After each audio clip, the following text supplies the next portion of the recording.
Si on vous demandait là où vous êtes assis, êtes-vous assis à la droite ou à la gauche de Dieu? Qu'est-ce que vous allez répondre? Hein? Ben, comment ça aucun? Vous êtes à gauche ou à droite? On ne peut pas dire qu'on est à la droite de Dieu et qu'on parle d'une position physique. C'est impossible parce que Dieu est esprit. Amen. Dieu est esprit et non seulement Dieu est esprit, Dieu est omniprésent. Il est en même temps à gauche, il est en même temps à droite, il est en même temps en avant, il est en même temps en arrière, il est en même temps dedans. Amen. Je ne peux pas dire, quand je parle de Dieu, je ne peux pas dire Dieu est là et puis moi je suis là. À moins que ce soit une manifestation de Dieu. Mais je ne peux pas dire Dieu. Si Étienne avait dit il est à droite de la manifestation de Dieu, là j'allais dire c'est une position physique. Mais il a dit il est à la droite de Dieu. Amen. Oui. Le micro est là.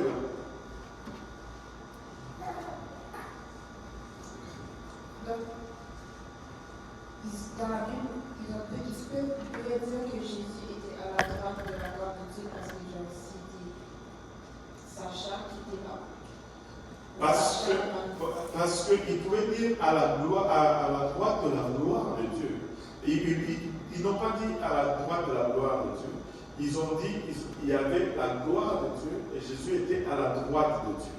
Et quand on comprend ce que signifie la gloire de Dieu, on comprend alors qu'est-ce que ça veut dire la droite de Dieu. Parce que quand on parle de la droite de Dieu, ce n'est pas une location géographique, c'est une expression qui dénote sa grandeur, sa gloire et sa puissance. C'est-à-dire, Dieu était là, manifestant sa divinité. Mais le seul Dieu qui était là, qui manifestait sa divinité, qui manifestait sa gloire, c'était Jésus. Ce n'était pas nul autre. Si vous regardez le livre de Jean, quand on le voit dans Apocalypse, le premier chapitre, Jean dit qu'il a vu le Seigneur et il est tombé comme mort. Parce que Jésus a laissé paraître toute sa divinité. Peut-être pas toute, parce que sinon, ça allait être la mort certaine. Rappelez-vous sur le mont de la transfiguration. Ils étaient là, Pierre, Jean et Jacques. Non, Pierre, Jean et Jacques.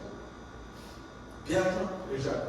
Ils étaient là, le 3, et ils étaient en train de prier. Qu'est-ce qu'ils ont vu? Tout à coup, c'est comme si ces vêtements devenaient lumineux. Amen. Ces vêtements commençaient à devenir lumineux.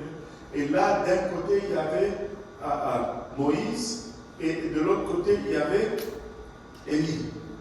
Amen. Les deux qui étaient morts déjà bien longtemps.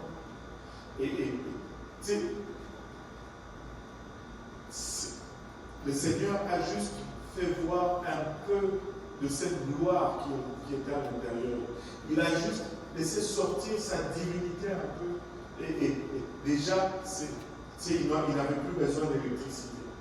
Ses vêtements devenaient lumineux. Jésus, c'est la manifestation physique du Dieu invisible. Jésus, c'est Dieu manifesté dans la chair. Quand on regarde Jésus, on regarde Dieu, c'est la seule forme que Dieu nous donne qui nous permet de le voir sans que ça nous affecte. Et même les anges ont le même problème. Même les anges ont le même problème. S'ils regardent Dieu, ils vont mourir. Parce que c'est tellement glorieux, c'est tellement puissant que notre nature ne peut pas l'absorber. On ne peut pas. Et quand la Bible parle de la droite de Dieu, ça parle de la gloire de Dieu, ça parle de la puissance de Dieu. Mais quand la Bible parle de la gauche de Dieu, ça parle des œuvres de Dieu. Et ça, c'est le livre de Job qui nous l'apprend. Job dit, je l'ai cherché partout, je ne l'ai pas trouvé. À sa droite, où éclate sa gloire et sa grandeur, il n'est pas là. À sa gauche, où sont ses œuvres, il n'est pas là non plus. Mais je sais, Job dit, qu'il connaît le chemin que j'ai pris. Des fois, quand tu cherches Dieu, tu ne le ressens pas. Laisse-moi te dire que tu peux être tranquille parce qu'il sait exactement où tu es. Il sait exactement où tu vas. Il connaît le chemin que tu as pris parce que rien n'échappe à son contrôle. Alléluia. La droite de Dieu ici ne signifie pas Dieu est là et moi je suis à sa droite. Parce que tu ne peux pas mettre Dieu et la droite dans la même phrase, sans que ça signifie la gloire.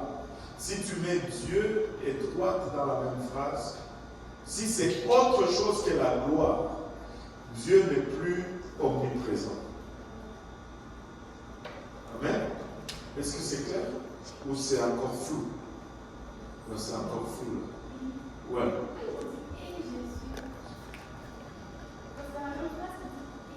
Oui. Ça c'est pour moi ça. Ok. Oh, je suis dans le nom de si je commence à bégayer, vous allez savoir c'est pourquoi. On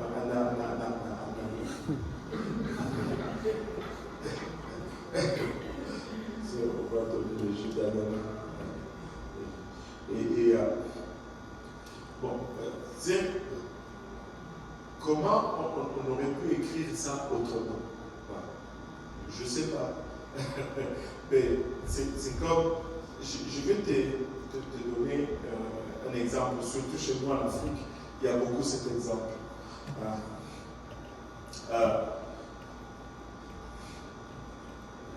Je cherche la phrase d'introduction. Il faut que ça reste dans nos pensées. Amen.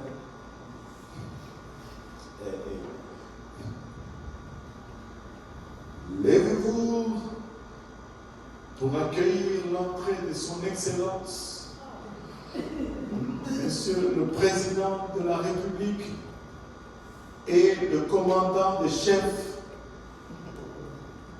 et le commandant de l'armée. Ce n'est pas deux personnes que tu accueilles là. C'est la même personne, mais on énumère les titres, on énumère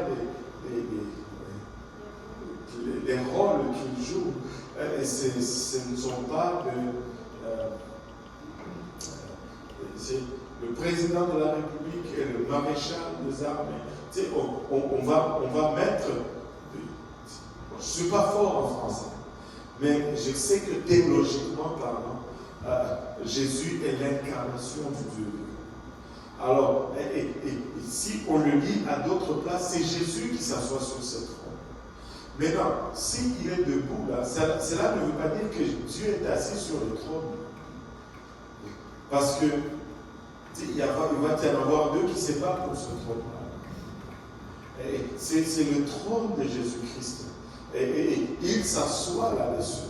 Mais alors pourquoi est-ce qu'il s'est levé? Pourquoi est-ce qu'il était debout? Et pourquoi est-ce que c'est la seule place où il est debout? Partout quand tu vois, on parle du trône, il est assis.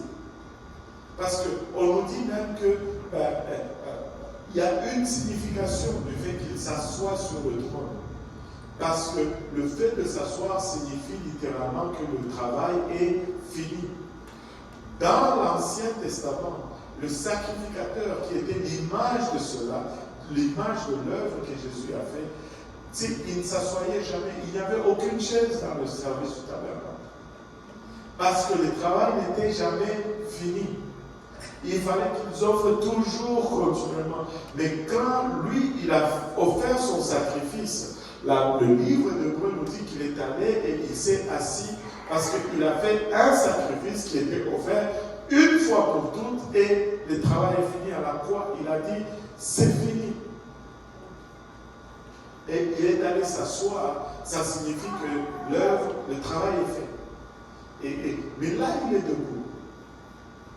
Il y a eu plusieurs explications de pourquoi il est debout, mais je pense que celle qui est le plus plausible, celle que moi j'adopte, je crois que c'est cela, c'est que c'était le tout premier martyr qui mourait pour l'Église. C'était la toute première personne qui donnait sa vie à cause du Seigneur Jésus-Christ. Et moi je crois que non seulement le Seigneur Jésus, mais tout le ciel s'est levé et a accueilli ce premier martyr avec honneur, alléluia, alors qu'il allait recevoir sa récompense. Et écoutez, le diable voulait faire croire qu'avec l'homme, il n'y avait plus d'espoir. Mais là, il y en avait un qui s'est tenu de tout premier. On l'a lapidé, et pendant qu'on le lapidait, il glorifiait encore le Seigneur Jésus-Christ. Même lorsqu'il priait, dans le français, on ne le voit pas. Lis-moi un peu, pas le dernier verset, pas l'avant-dernier, mais celui d'avant. 58. Ouais. Le traînait hors de la ville et le lapidèrent. Oui.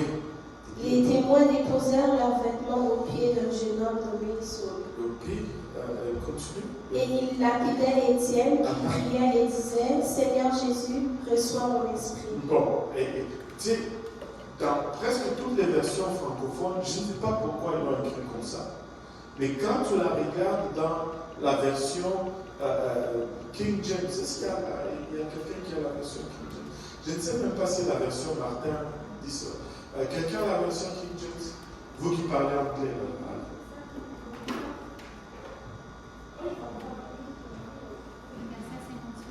oui, 59 peut-être, 59. En anglais, le micro est là. And they stoned Stephen as he was calling on God. He was calling on God And saying, Lord Jesus. And saying what? Lord Jesus. He's calling on who? God. God. And how he called him? Lord Jesus. Il n'y en avait pas deux. Il n'y en avait pas deux.